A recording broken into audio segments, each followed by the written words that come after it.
interactions and questions with our participants, and that's really what panel is all about. So to my left here, starting first, Joachim Addo. After that is Thierry here in the Okay.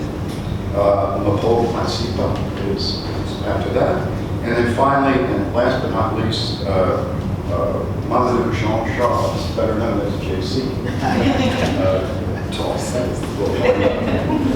So I thought we would go ahead and go through the presentation since we only have 4, and if we could hold your questions until the end, then we can engage the audience. So, Joachim.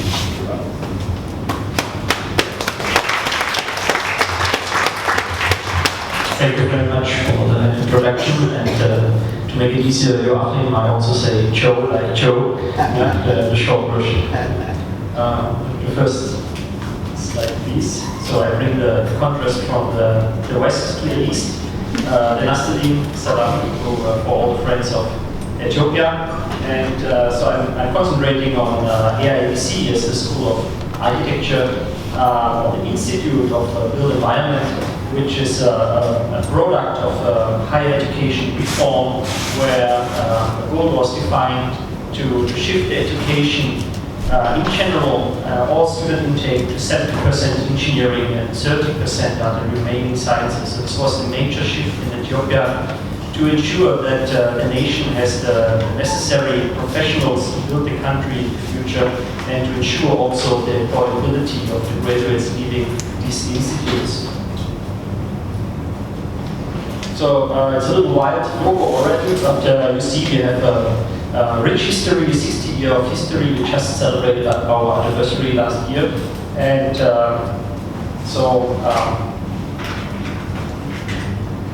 background Ethiopia, of course, such shifts and goals are defined in a so-called growth and development plan. So everything is planned for 5 years. Before that plan, there was another plan where this 70-30% shift was already defined, and these plans have of course an impact also on higher education. With these plans, everything is steered the economic development of the country, infrastructure projects, higher education. It defines the percentage of female students, the percentage of female staff that we have to react on it. Of course, we have to provide sufficient dormitories, for example. So this was my way, 2005 to Ethiopia. The way I arrived with a straw hat and a rucksack and a bag, and I tried to survive my trial period at the GIZ, so at that time GTZ, the German Development Corporation. I came to Ethiopia without any training. It was of course a cultural clash. I think I managed it quite well. The project was huge. It was a part of the engineering capacity building program to build 15 additional universities in rural areas in Ethiopia. So I came early to Ethiopia, and I had the chance to select a sensitive site, a very interesting site. I selected Aksum in the north of Ethiopia, where I stood in 2.5 years nearly on site with a 6 days per week contract, but of course the construction site was running anyway 7 days a week, even in shifts. And this time I already met Fasil Biogis, so I'm not the only representative for Ethiopia. Who's put a little bit in the history corner, but of course he's the walking encyclopedia of architecture and heritage in Ethiopia, contemporary Ethiopian architect. So with him already I've been working in Aksum. He had luckily the office above my branch office of GIZ. And of course the first task coming there was to be involved to take the land of around 200 families, because the construction site was 107 hectares. It's huge. You have 1,000 laborers running this construction site. And you see me down here with the, at this time, university president already cutting the ribbon. And after already 2 years, we had the first student intake of around 900 students. You have to imagine that I just did provisional acceptance of the building, and outside the students are waiting, carrying their own bed and mattresses in the building while I left it. So it was just in time. It was really running like a sports event that you have to finish the stadium. and it was a big success. Today, the Dakar University has around 100 buildings, dormitories, libraries, and so on. And you have to imagine that this happened 15 times in the rural areas of Ethiopia. What this means from the point of logistics, that you have to build the first logistics in Addis Ababa, that you have to order steel from Ukraine and Turkey in amounts that you need a vessel to ship it to Djibouti, you have to drive it to Addis, you have to distribute it to the rural areas. So this was a big thing. It was a volume at this time of around 230 million euro, also the biggest project ever done together with German Development Corporation. So it was, of course, also introducing a construction method, low-cost housing, a simple technology already known before the Second World War in Germany, adapted to the Ethiopian conditions. And we did a lot of on-site prefabrication, slabstones, hollow core, prefabrication of slab elements. And we did around production of 5,000 hollow concrete blocks on-site per day to fulfill this big demand. This, of course, you have to keep in mind. Low-cost housing, low-cost systems have been considered to build the country very fast. It's a system that, at the end, each contractor could handle. With this system, you could build not only universities, also hospitals very fast. But of course, anything like regionalism or influence, climatic influence, topography was not considered. This is just to show how far this goes. This is a satellite town in Addis Ababa for around 30,000 inhabitants, if I'm right, Fasil, correct me. Satellite towns like this are just shooting out of the ground in very short time to fulfill the demand of the people. It's a kind of wealth distribution where you participate in a lottery, and then you can finance over a given time period with a bank loan your own condominium in Addis Ababa. So what you don't see here is already it's a so-called IoT landscape, Institute of Technology, the EiABC, autonomous under the mother university, Addis Ababa University. And of course, at this time, we have not been the only one. We had centers of excellence with a clear defined focus. For example, in Bahada, IoTex, it's a center for garment and textile engineering. In the north, McKellen, it's a center for railway engineering. And of course, the EiABC also has a very clear focus, limited in the area of design and sustainability as an institute of the built environment. So additional on this map, you have to imagine the 15 additional universities that have been built while I was involved in the GIZ. Meanwhile, they built another 10 universities. So the student intake number since this time increased with 250,000 places. This is incredible.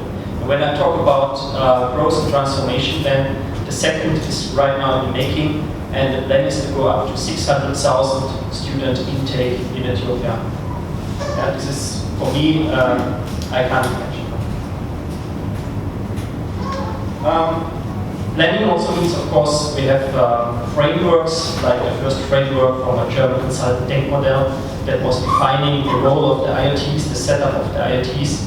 And based on such a framework, I also wrote a strategic plan as the second strategic plan of the Institute. I defined goals and indicators and working packages I have to implement in a given time period of 5 years.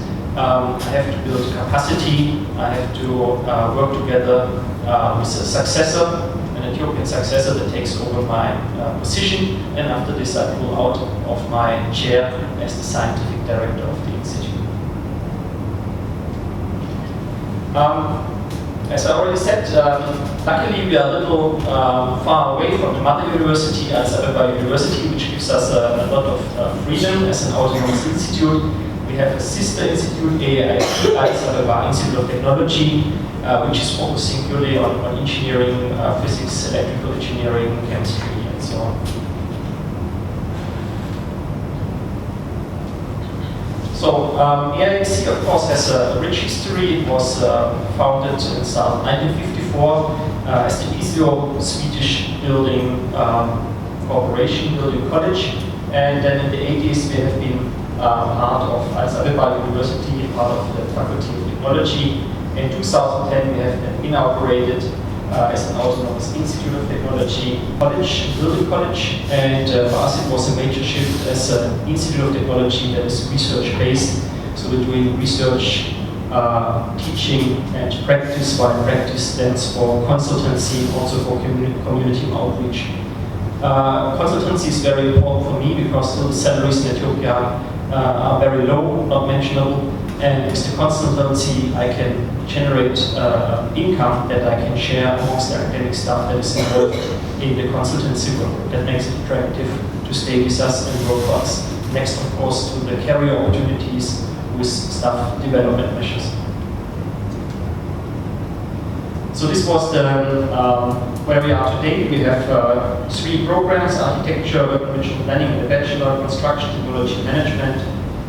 Then we have the same extension program. So Cotton is the biggest group. We have around 750 architects in the undergraduate program. 3 master programs running: environmental planning and landscape design, housing and sustainable development, urban design, and 1 PhD in environmental planning. So that's where we are. Very simple. I would say we have a lot of similarities with your department here. We're dealing with design, planning, and I would also call it construction. There we have a lot in common. And you see in this column the bachelor programs, the master programs, and the 1 PhD. This is the setup in 2010. This is the plan right now. You see that we are focusing on master and PhD programs, as you meanwhile say that bachelor education can also happen in these rural universities, and the brightest minds can come then to Addis Ababa to do a master in a program and continue with a PhD even, which was probably not so interesting because we had architects also doing a PhD in environmental planning. Because so the course is outside. This was the last big success. Sustainable incremental city unit. So we also try to find a solution for the inner city questions. Very simple, low-cost construction with the goal to assemble it in 10 days. And the complete building is fitting on 1 Isuzu truck, so you can drive it from place to place. And automated MACU unit, mobile automated contemporary unit, which was then CNC milled, and the student just planned it and brought the flash disk to the CNC mill, and the complete building then was milled out of plywood. And then at the end, I show, I think we are on the right track. Students of EiABC won last year international design competition, which made me very proud on their own initiative, and I think that's already part of our success. Thank you very much.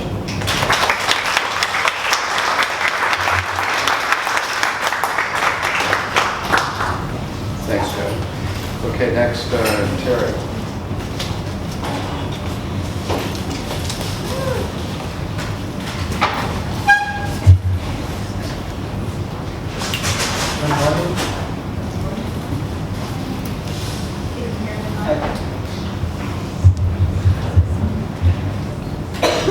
Here in Nakuma, from Rwanda, Africa, East Africa, so I found Ethiopia, but Eastern. And I'm a graduate architect and student, master student, human settlement, women. But I'm going to share with you my experience as a student and as a faculty member in the School of Architecture and Built Environment in Kigali, Rwanda, which is very young, not for 60 years previous presentation. I was part of the first group of architects trained in Rwanda, and it was in 2009. To give you a little bit of information about the location of Rwanda. Rwanda is, we always say it's in the heart of Africa. It's somewhere there, it's a sport. At some scale we cannot see it because it's very small, but it's small in size but big in population because now it's the highest, the highest population density in Africa with 477 population by state kilometer and already with an urbanization of 19.1. And we are 12 million, more than 12 million, and the growth now is more 4.5%. So, as part of the first graduate architects trained in Rwanda, with the School of Architecture, which started in 2009, shifting from concrete and steel, which is mainly imported, and use natural fibers and mud bricks to build structures and to do handcraft. Because we were working with architecture and creative design department. So you can see the handcraft made by the student together with the local people from grass and bamboo structure, which was a prototype, which was a result of the workshop. Then we managed to have the display in the area of architecture, and the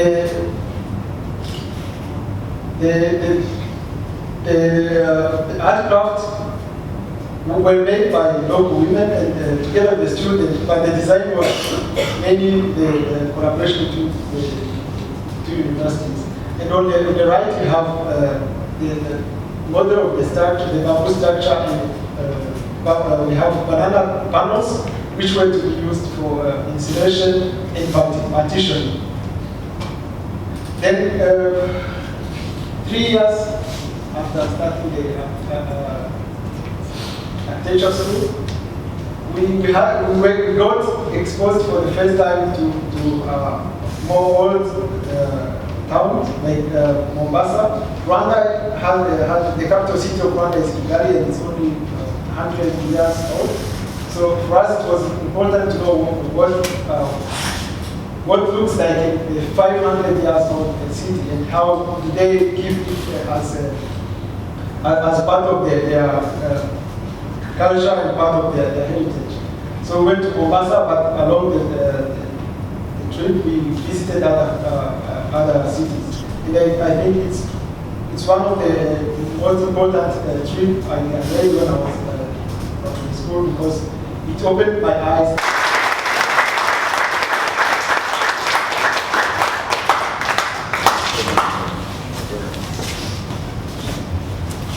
Okay, next we have Mpho.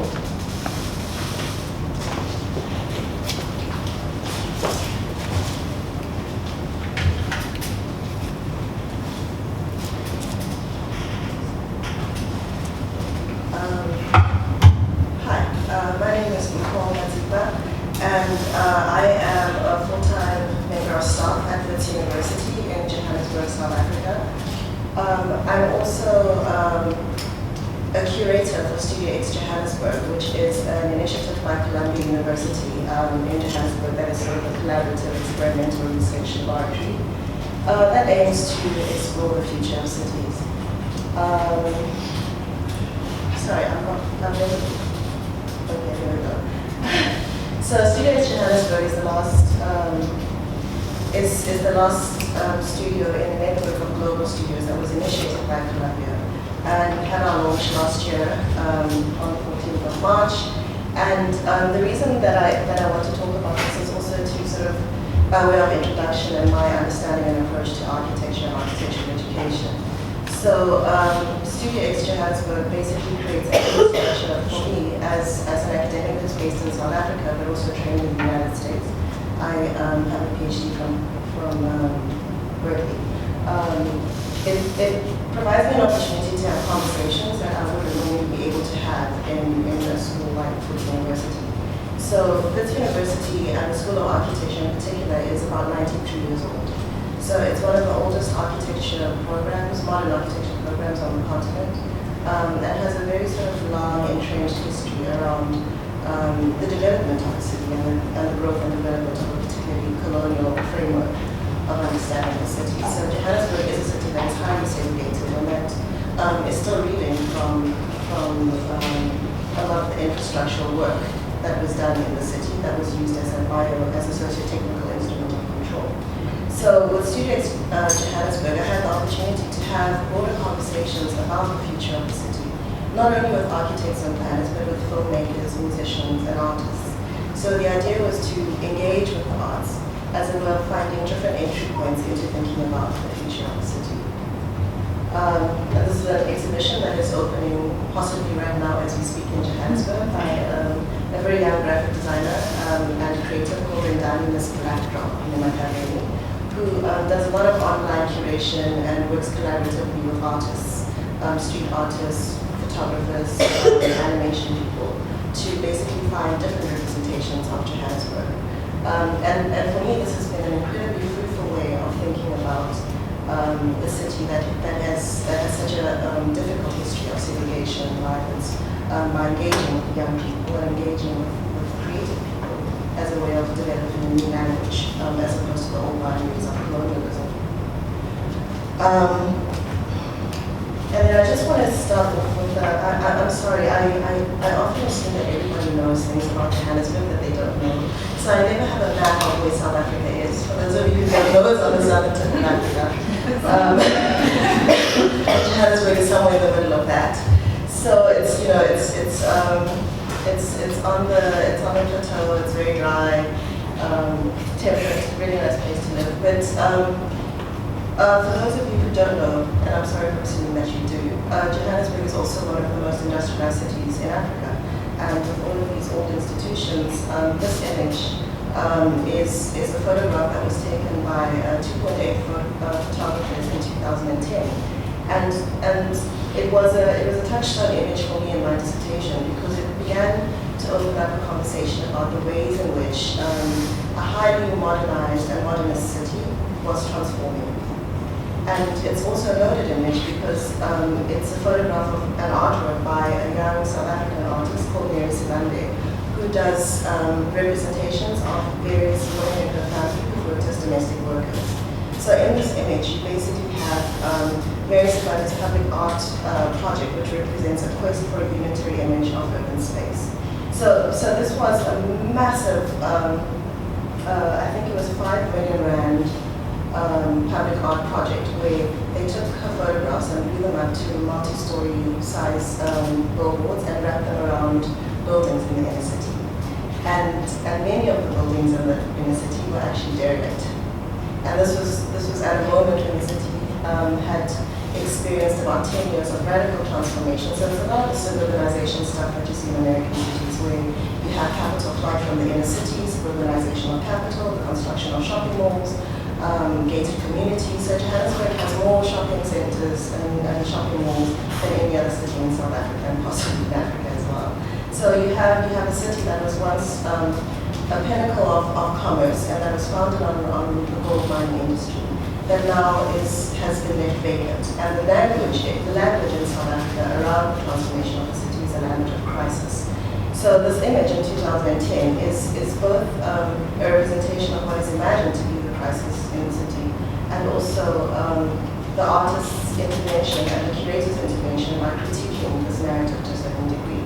Because on the one hand, 2010 was when South Africa was hosting the 2010 World Cup and was trying to position itself as a leading city in Africa. So this is a big story in South Africa. We are leaders. We are the leading country in Africa. We are the most advanced. And by 2030, the lifestyle in Johannesburg in particular will be on the same standard as London, Tokyo, and New York. So that's the aspiration, to be a world-class African city. And it's something that is supposed to distinguish us from every other African city. So this artwork was also a critique of that narrative, that despite all of these attempts to rebrand the city and position it in a global hierarchy of cities, we have very real problems that we haven't dealt with, like low cost, like affordable housing in the inner city, and the ongoing marginalization of large sections of the population. So, So one of the things that I do, I'm not going to talk about the structure of the architecture program methods. I think a lot of that information is available online. I'm also a junior member of staff, and I think that that's something that would be far better done by the current director of the school than myself. What I do want to do is talk about epistemologies for thinking about cities in Africa. So one of my favorite artists who was also a guest at Studios Johannesburg last year is Kibo Tavares, who is an architecture graduate and a filmmaker based in London. And he does this amazing work where he presents dystopian representations of Brixton during the Brixton riots in the 1970s and 1980s, where he basically takes representations of the city and shows them as dystopian. And I think that these kind of representations actually dovetail with a lot of the narrative that you find about Johannesburg as a city in crisis and a city in disrepair. So there is, up until very recently, a narrative of dystopia in relation to African cities, which I encourage my students to engage with, to think critically about. What does it mean to imagine a city in these terms, and what are the politics of that imagination? Right. So in a context like Johannesburg, we find that it's increasingly similar to other cities. What I try to encourage my students to do is to think about Johannesburg as just another city in Africa as opposed to South African exceptions. That Johannesburg is similar to cities in other post-colonial nation states, in which governments tend to consist of a horizontally woven tapestry or partial sovereignties as a result of a highly destabilizing effects of market principles and deregulation of the political economy, because Johannesburg is largely organized around neoliberal principles. In such a context, the urban landscape is constituted as a palimpsest of contested sovereignties, codes of jurisdictions, which produce a complex choreography of various modes of governance. However, it also is a site where arbitrary and routinized patterns of violence against the most vulnerable populations characterize everyday life. This choreography has resulted in a differential distribution of rights and benefits to the urban population within highly asymmetrical power relations. So a city like Johannesburg is highly bifurcated, which is a colonial legacy, but those divisions and segregations have been intensified by neoliberal forms of urban governance and the restructuring of the economy and shift away from mining into more sort of finance and knowledge-based economies, which is the kind of condition that the city is in. And so informal trade and informal or unregulated economic activities on the street become a major source of livelihood for 30% of the urban population. So the question is, how do we actually come to understand what these dynamics in the city are as architects, and what are the spaces of intervention or innovation that we can find in what's already taking place? So I really encourage my students, more than coming up with heroic design propositions, to be very attentive observers of the city. And so a lot of the studios that I run for graduate students are more mapping exercises, which is about spending as much time as possible in the streets of the city, mapping the city, measuring the width of sidewalks.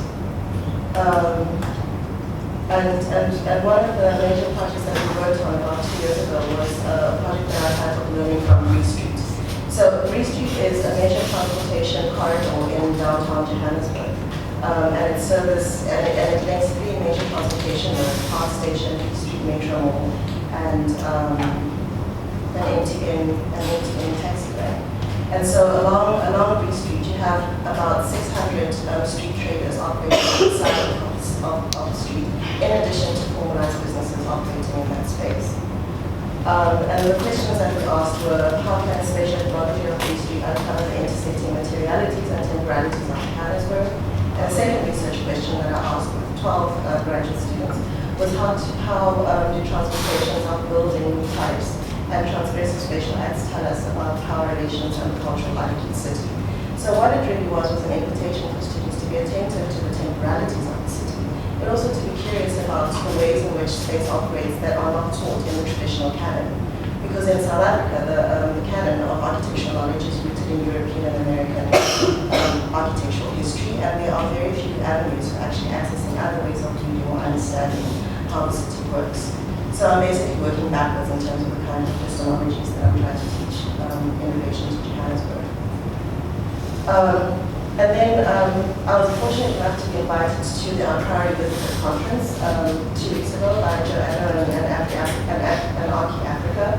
And what I think is equally important in terms of the way I would like to take my studios is to encourage South African students to visit other cities in Africa, because we know nothing about it. We can tell you a lot about New York, we can tell you a lot about London and Paris and Vienna and all these fantastic places, but they know nothing about Accra. And so there's a lot of similarities, not only in terms of informality, but also around privatization and splintering up and splintering infrastructures that I think we need to have much more sustained conversations about. And then these are just examples of some of the mappings that my students did.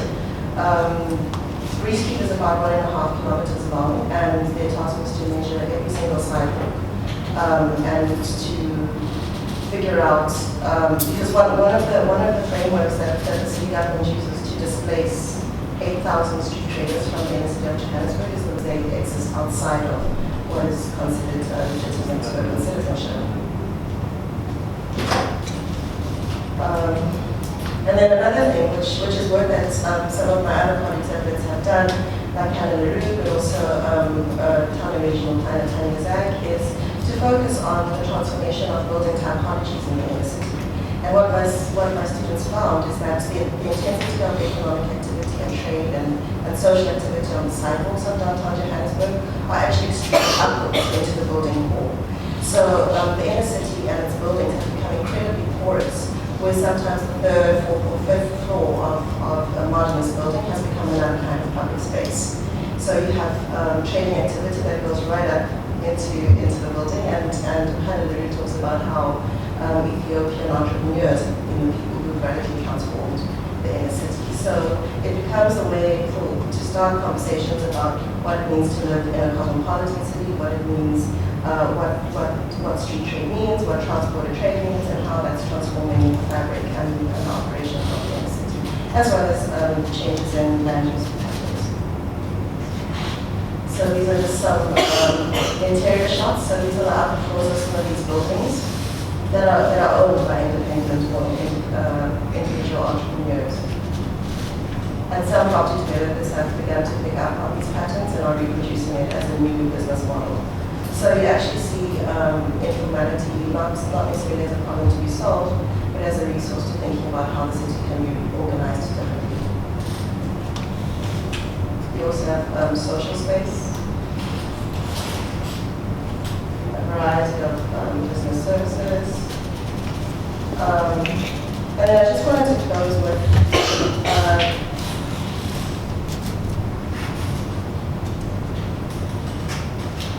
I just wanted to close with this image of Mary Zimbabwe again, which I began with, which has to do with a reading that I did by Rosalind Deutsch in relation to the figure of the Jew. And for me, the figure of the Jew, the figure of the maid, and the figure of the street trade are actually quite similar. So ultimately, the figure of the maid, represented by Mary Zimbabwe, is an acute manifestation of racialized and gendered power relations, and as such, she constitutes an ideological figure of colonialism. In these relations of racialized and gendered domination and submission, but these relations of racialized and gendered domination and submission are not confined to the household alone.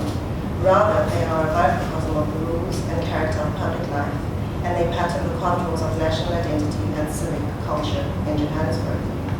Similarly, the informal street trader is an ideological figure for neoliberal capitalist redevelopment. Within the discursive framework of market-driven urban renewal in Johannesburg, the informal trader is the embodiment of disorder, which disrupts any notion of a unified and conflict-free social order. Neither of these figures, the maid or the informal trader, is marginal. Rather, as argued by Rosalind Deutsch, such marginalized figures are an acute manifestation of uneven social relations within capitalist development and an integral part of the city. So a reading of Mary Zimbabwe's figure as an embodiment of experiences of displacement and predatory accumulation can also be extended into a critique of the margins as a spatial metaphor that fails to recognize that inequality and displacement lie at the center of neoliberal capitalist urban redevelopment. So rather than mapping marginality, what my studio has tried to show is the absences at the center of city visions and hegemonic discourses of global belonging in trying to make Johannesburg a world-class city. And by seeking out different kinds of spaces along Bree Street, from a hair follicle to the body, to the sidewalk, to the reworked office building, the city and the region, as well as imaginative practices like public art. Our analysis has provided a number of situations through which emergent geographies of capitalist expansion present variations of inclusion, contradictions and contestations, and in how the city rationalizes and propagates its global desires. So I just want to close by showing you one of the videos that we produced through Studio X, and this was a collaboration between Mario, Gwendolen M, Wilson, and myself in the summer, the American summer of 2012, the South African winter of 2012, which was a 3-week workshop with 5 Columbia students and 4 South African students, where we basically unleashed them on these streets, and they had to do a value chain analysis of a commodity. And one of the things that the students did, Sean, Mohammed Doji, and Patricia Cascanoda, was to map hair, which is a particular sort of interest of mine. So if we can just, I don't know how much time we have. 2 minutes, okay. So I'm going to steal 3-4 minutes just to show you the mapping that we did. And the great thing about having Columbia as part of the research that I had already begun was that they introduced new technologies and new methodologies for thinking about informality in the city. And so one of the advantages that South African students have in using Johannesburg as a laboratory is time. We live in the city, we speak the language, we can access spaces that foreign students can't. But one of the advantages that Columbia students caught was the advantage of distance and thinking about the city in a global framework, and also bringing new technologies and new methodologies for thinking about how the city could be represented and thought about. So as the very first experiment in collaboration between South African students and Columbia University, I thought that this was quite a rich experience in bringing together different capabilities, but also different disciplines. Where we had architects, we had musicians, and planning students working together in very, very small teams exploring the city.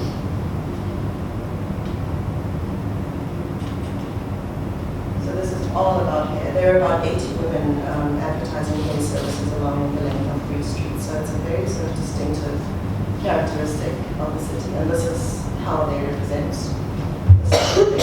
And this is also where I do my hair and get a lot of information.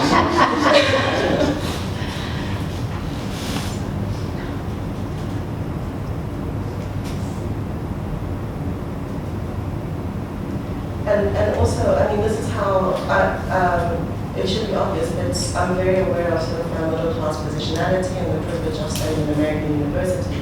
And that sort of textures my understanding of the city. And so I had no real reason to be in the inner city because I live in the suburbs and I shop in malls. But here becomes the only connection that I have to the inner city. And that was my entry point into really understanding how complex and fine-grained the inner city is, and also how our understanding and our desire for modernity in the city completely overlooks these microeconomies and the way that they're connected into larger global processes. So the conversation is less about a sort of fetishization of informality or even a romanticization of poverty, but really understanding what is considered informal economic activity as a huge component of how the city operates, and also as part of the global economy. I'm just waiting to get to the mapping where they show where synthetic hair comes from. That's actually my favorite part.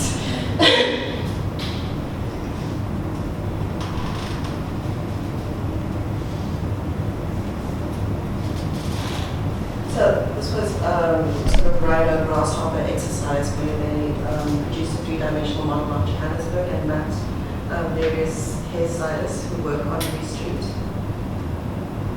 in terms of the density and also where, because the women on the streets don't do hair on the street, they lead you into office buildings, so they become these kind of guides into a completely different topography of the city, topology of the city.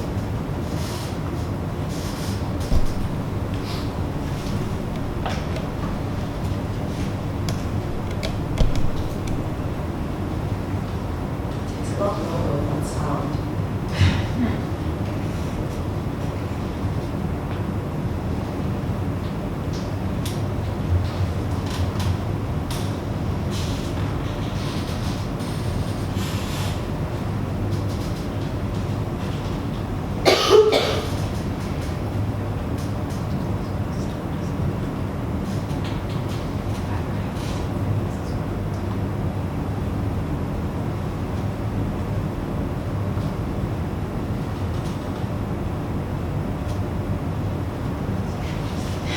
Okay, so I'm just going to close here because I think I've run out of time.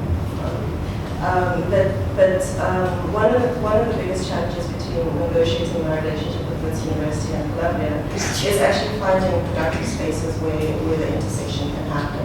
Because there we go. So that's the trajectory of synthetic here, and that's the distribution. So it was the argument here is that you might just think about here as something that happens on the sidewalk in downtown Johannesburg, but it's actually part of a global network, which is about the production, transport, trade, and all of this good stuff. But you can stop it now.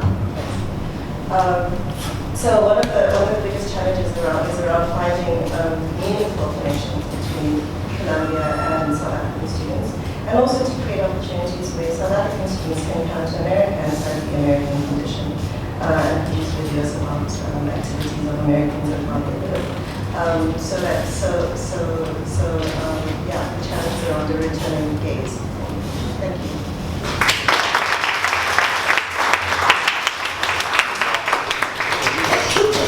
Thank you very much. So I'm really fascinated with all these connections that are coming up. For instance, Mario Gooden, that she mentioned, actually taught here for a number of years. So, here's the last but not least.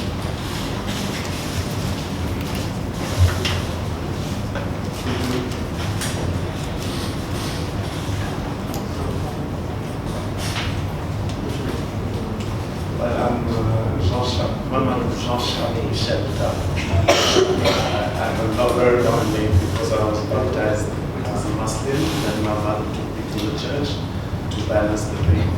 So I have names from everywhere. And I'm a typical Senegalese. When I say typical Senegalese, means that I consider myself Senegalese, but of course, as soon as I can, I leave the city of Dakar and go back to my hometown, which is near south of Senegal. This is my first time in the US, so thank you very much for bringing me here.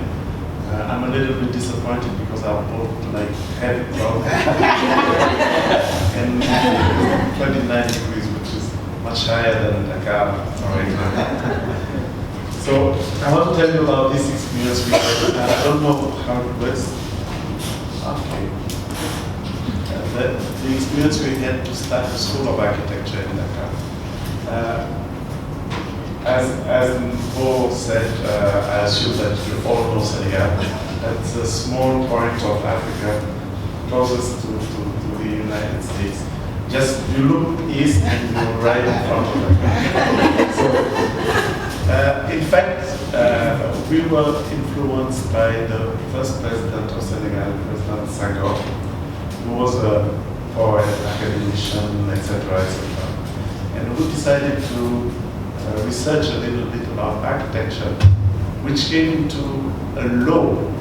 I think we might be the only country in the world where architectural design is supposed to be governed by a law in 78.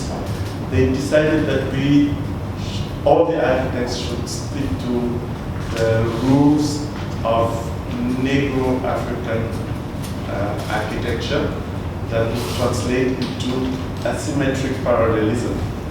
I don't know if you're familiar with geometry, but asymmetric parallelism, that was something very strange to me, but it's a law. So Senghor, based on this law, created the School of Architecture in 72. And then in 91, some bureaucratic guys was in his office, and they decided that architectural studies were not a priority for Senegal. And they just closed the school while the students were on strike, normal strikes for students, and they took the opportunity to close the school. And from 91 to 2008, there's been no architectural training in our country. We were partners with the School of Architecture of Lomé. This is very Senegalese. We are part of everything, but we don't go there. We never sent one student there. Until recently, 2 years ago, I sent one of my former students there. So we spent like 17 years trying to find out what to do with this. To get people for our own practices, we would go to the polytechnics, get some students that were trained in civil engineering, trying to reframe their way of thinking, to let them be able to work for an architectural practice. And then after 2 years of training, they would go for a much richer practice, able to pay them money. So it took us like 5 years from the first idea to get the first students. I want to talk about the partners, because this is a special situation. We have 3 partners, 3 architects. Mohammed Nabikan, who is the youngest. And as the youngest, we decided in a board meeting that he would be the Director General. And he had no right to contest that. Because we, the oldest, we would make money for our retirement. And Nabi is an architect and urban planner. Annie Juga is the first female architect in our country. And she is the deputy mayor of the island of Cohen, which is slave port, which was a slave port, and which is now UNESCO heritage site. So, and she's in charge of the preservation of that site. And myself, more considered as a citizen than an architect. I'll explain later how it relates to what we do. So, of course, we had no support. The state closed the school, so we did not expect the state to back up a private school because they closed the public school. And we were 3. What we decided was to get the money from our practice to start the school. And I was named president of the board, which is very important. And the importance of that is that every month I would go to one of the partners, including myself, saying, oh, we have a deficit, so we need some money. And right now I owe to each of the partners more than $30,000 US. And I just explained to them that, well, payback would be very difficult. And one day they get it. So right now we balance our accounts, which is important. You'll see that later. And we started saying we need to train draftsmen for our practices in 2 years. And then the African states, West African states, decided to change the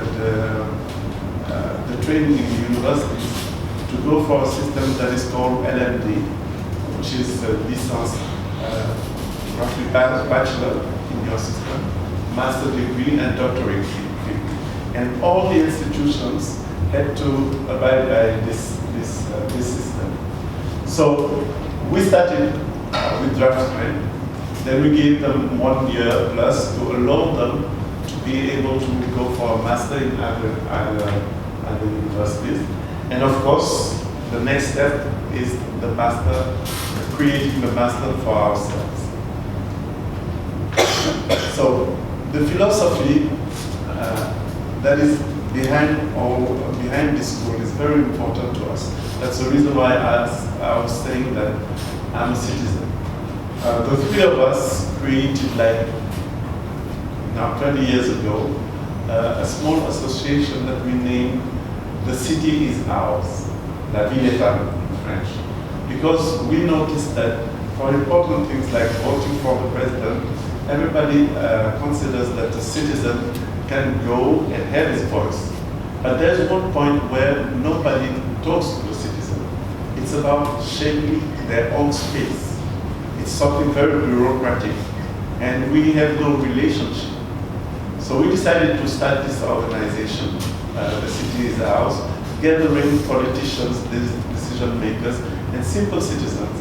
And we found out that one of the reasons why we have problems in our countries is that politicians are not aware of the quality of the impact that the citizen can make on their spaces. So one key thing about the philosophy of the school is awareness of the society. as Jenny was saying, when I graduated from school in France.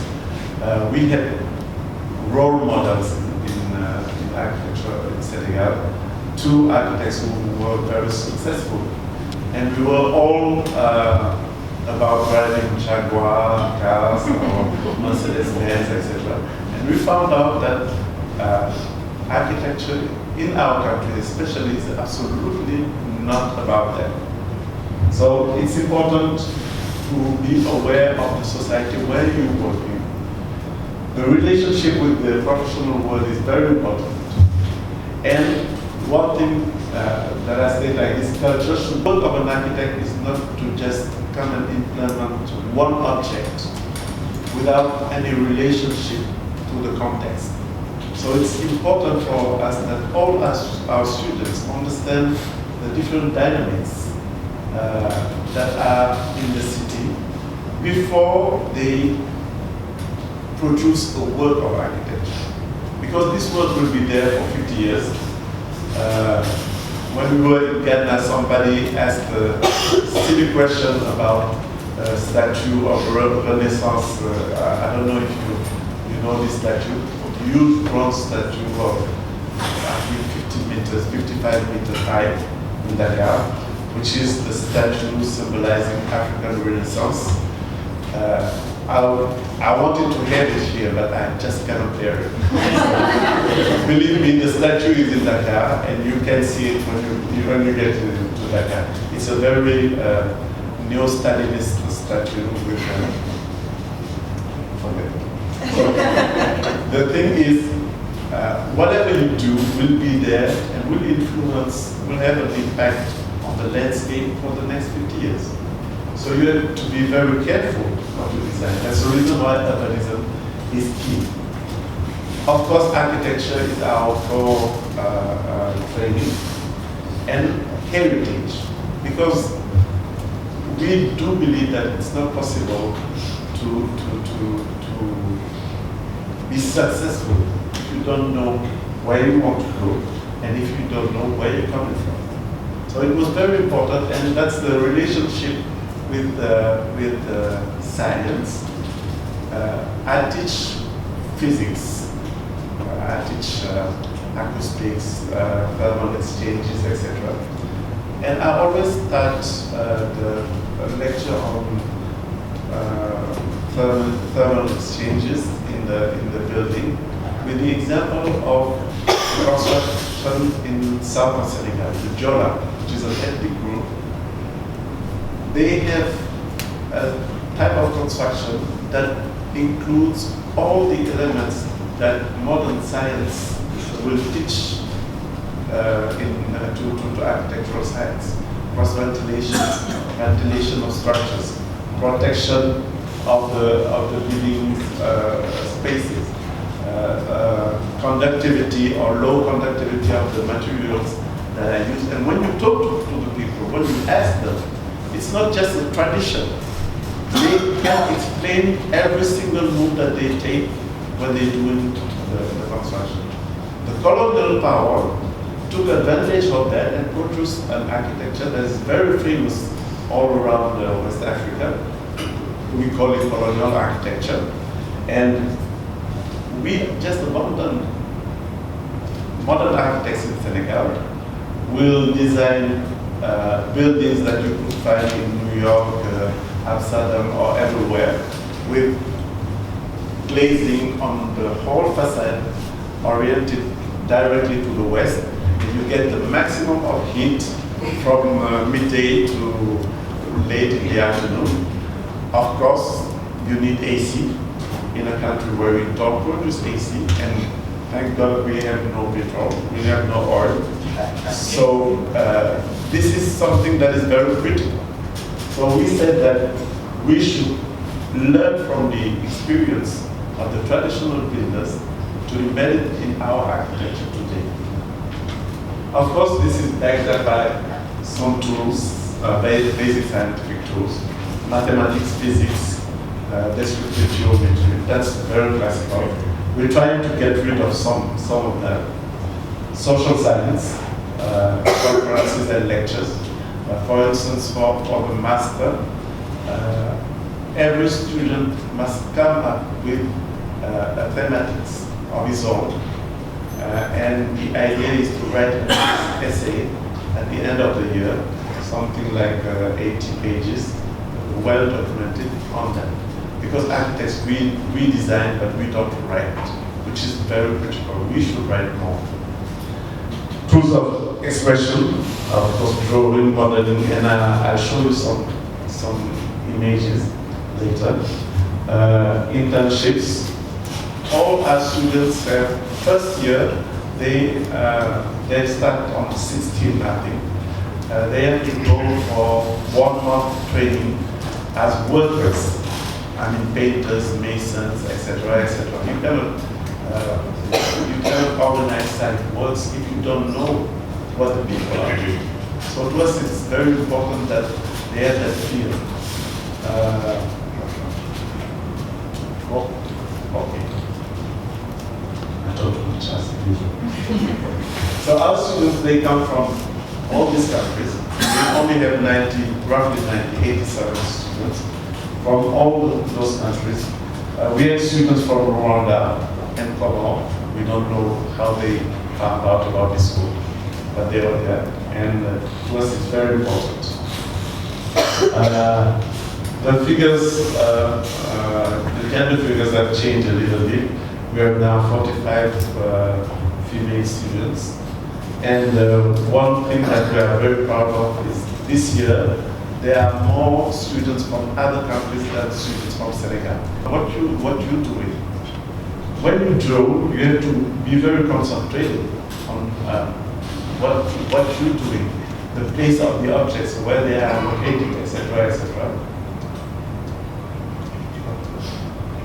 So we found out that this was a very, very interesting exercise to develop not only the skill of communicating by drawing, but to develop the understanding of the space.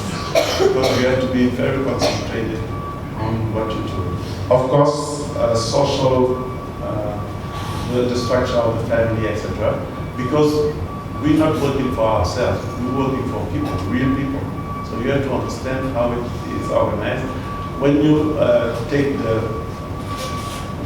family setup, like father, mother, and the children, you cannot understand what's going on in Dakar. You have areas like the Sikap that was supposed to work like this. And now you have the father, mother, their sons and daughters with the husband or the wife of the daughter and the son, plus the third generation. So although we live in cities, we have to understand that the dynamics are very different. Okay, and very quickly, some exercises that we do as provocations. This was a provocation by the ambassador of the Netherlands. He said that the railway station of Amsterdam is so organized that people don't talk to each other. So he was, the supposition was, can we introduce a little bit of the Dakar anarchy inside the railway station of Amsterdam? So of course, we don't have the money, but we have the will, and we know what we want to achieve. So fortunately, within 2 years, we have the first architects graduated from the school. With the fact that the board of architects that I was president, former president, is very unhappy at the fact that we are creating competition against them. But it's not acceptable to us that the students get to a master's degree only based on the fact that the parents have money or don't have money to send them abroad. It's very important that everybody gets a chance to be part of it. Thank you very much.